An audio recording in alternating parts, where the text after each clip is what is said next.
Barakangiz kamayishining asosiy 5 ta sababi. Eng asosiysi 5-inchisi. Birinchisi noshukrlik.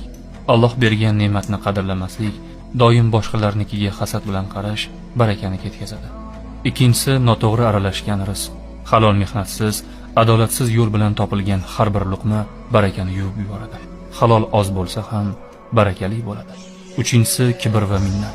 Biror yaxshilik qilib uni eslatish, minnat qilish yoki o'zini ustun qo'yish bu barakani yo'qotadi. To'rtinchisi namoz va duoni e'tiborsiz qoldirish. Alloh bilan aloqa uzilsa, hayotda tinchlik va baraka yo'qoladi. Duo va ibodat barakani qaytaruvchi eng qudratli kalitdir. Va nihoyat 5-inchisi gunohni yengil olish. Ba'zan inson gunoh qiladi, bu insoniy hol. Ammo undan ham xavfliroq narsa gunohni mayda narsa. Hamma shunday qiladi-ku deb oqlashdir. Bu barakaning eng yashirin o'g'risidir.